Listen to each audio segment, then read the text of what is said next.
Hello family, good morning. সবাই কেমন আছো? আশা করি সবাই খুব ভালো আছো।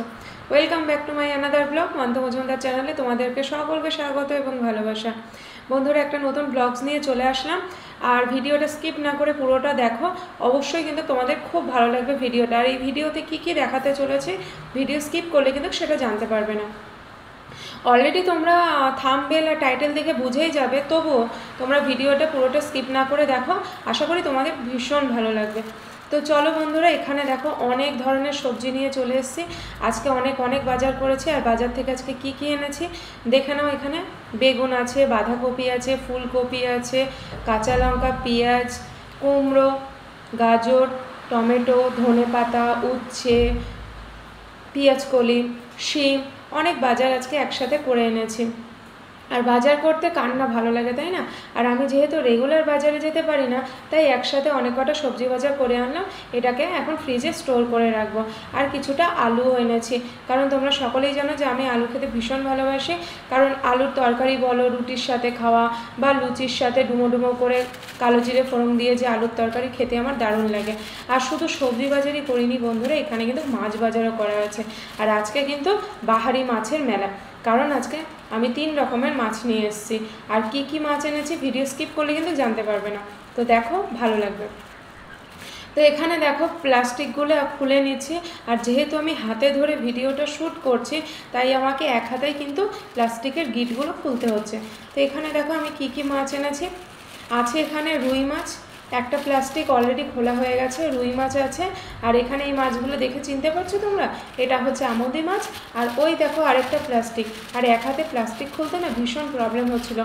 তো যেহেতু একটু তাড়াতাড়ির মধ্যে ছিলাম, সেই কারণে আর স্ট্যান্ডে রেখে ভিডিওটা শ্যুট করা হয়নি। আর এটা কি মাছ বলো তো? এটা হচ্ছে খোকা ইলিশ টাইপের যে মাছগুলো বলে না, সেই মাছগুলো। তো যাই হোক, আজকে একটু বেশি করেই বাজার করলাম। কেন বলো তো বন্ধুরা? কারণ রুই মাছটা খেতে ভালো লাগে আমার, কিন্তু যেহেতু রুই মাছে একটু তৈলাক্ত মাছ, তাই এটা আমি অ্যাভয়েড করি। আর ডুগু তো রুই মাছ কাতলা মাছ ছাড়া ডুগু খায় না। ও ছোটো মাছ খেতে একদমই ভালোবাসে না। তাই কি বলো তো বন্ধুরা, আমার জন্য 2 রকমের মাছ আনলাম, আর ডুগুর জন্য 1 রকমের রুই মাছ আনলাম। তো যাই হোক বন্ধুরা, এখানে দেখো আমোদি মাছগুলো যে আছে, আমোদি মাছগুলো এখানে ভালো করে কেটে পরিষ্কার করে নেব। তো আমোদি মাছগুলো আমার কাটা হয়ে গেছে। তো আমোদি মাছগুলো কাটার সময় তোমাদেরকে আর দেখাতে পারলাম না, কারণ ওই যে বললাম তাড়াহুড়োর মধ্যে আছি, স্ট্যান্ডে রাখতে পারিনি, সেই কারণে তোমাদের দেখাতে পারলাম না। আর আমার ব্লগসের ভিডিও কিন্তু আমাকেই শ্যুট করতে হয়, কারণ জানো যে পরিবারে 2 জন। তো সেই কারণে, আর ডুগো স্কুলে, সেই কারণে আমাকে ভিডিওটা শ্যুট করতে হয়েছে। তো দেখো 3 রকমের মাছ আমি প্লেটে নিয়ে নিয়েছি। এটা হচ্ছে খোকা ইলিশ মাছ, আর ওটা হচ্ছে রুই মাছ। আর আরেকটা যেটা দেখালাম ছোট ছোট, সেটা হচ্ছে তোমার কী মাছ যেন বললাম, ভুলে যাচ্ছি, দাঁড়াও। সেটা হচ্ছে আমোদি মাছ। তো এই 3 রকমের মাছ নিয়ে আসলাম।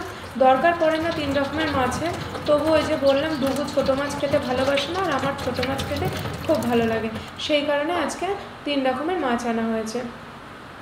তো দেখো বন্ধুরা, এখানে আমি সবজিগুলো নিয়ে চলে এসেছি। আর সবজিগুলো এবার কি করতে হবে, প্লাস্টিকে বেঁধে ফ্রিজে স্টোর করে রাখতে হবে।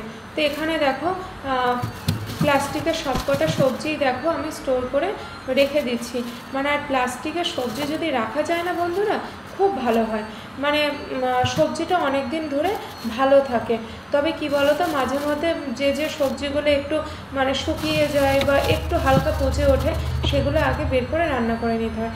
তো যাই হোক বন্ধুরা, যেহেতু আমার একার সংসার, একা মানুষ, তাই তোমাদের দাদা হয়তো কাজের সূত্রে বাইরে থাকে, সেটা তো তোমরা সবাই জানো। সেই কারণে আমাকেই কিন্তু সব কিছু করতে হয়।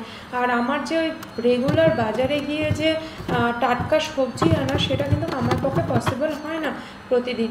এই কারণে আমি কিন্তু 1 সপ্তাহের বাজার, বিশেষ করে সবজি বাজারটা আমি করে নিয়ে আসি। আর মাছ বাজারটা তো 1 সপ্তাহের জন্য হয় না, কারণ জোর 3 থেকে 4 দিন আমি ফ্রিজে মাছটা স্টোর করে রাখতে পারি। এর বেশি কিন্তু স্টোর করে রাখা স্টোর করে রেখে ওই মাছটা খাওয়া একদমই উচিত না। তো যাই হোক, এখানে কিন্তু আজকে 1 সপ্তাহের বেশি কিন্তু আমার চলে যাবে যা যা সবজি এনেছি। তো তোমাদের এই ভিডিওটা কেমন লাগলো অবশ্যই কিন্তু তোমরা কমেন্ট করে জানাবে। এত সবজি এনেছি না, ফ্রিজে জায়গা হচ্ছে না, তবুও ঠেসে ঠেসে আমাকে ফ্রিজে ঢোকাতে হচ্ছে সবজিগুলো।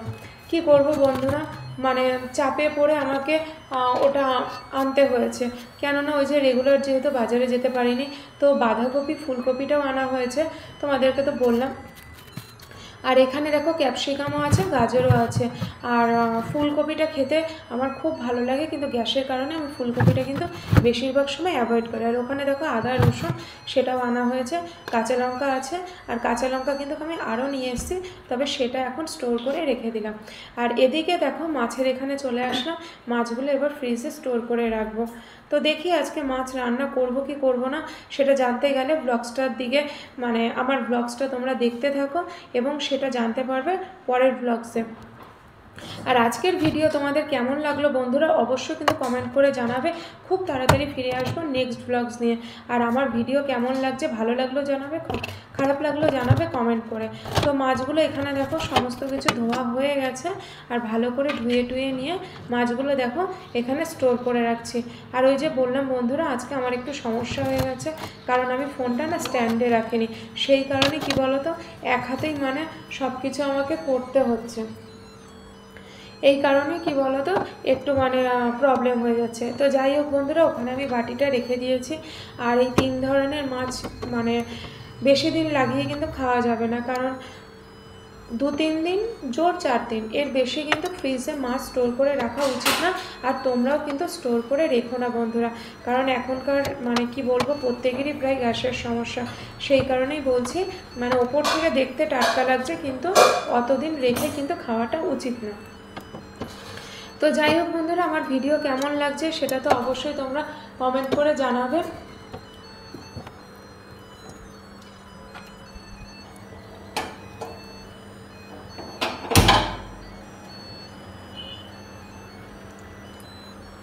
আর মাছগুলো দেখে তোমাদের কেমন লাগছে অবশ্যই কিন্তু তোমরা কমেন্ট করে জানাবে। আর এই মাছগুলোর মধ্যে তোমরা কে কে কোন মাছ খেতে ভালোবাসো তাও লিখে আমাকে জানাবে। তো এখনকার মতো টাটা।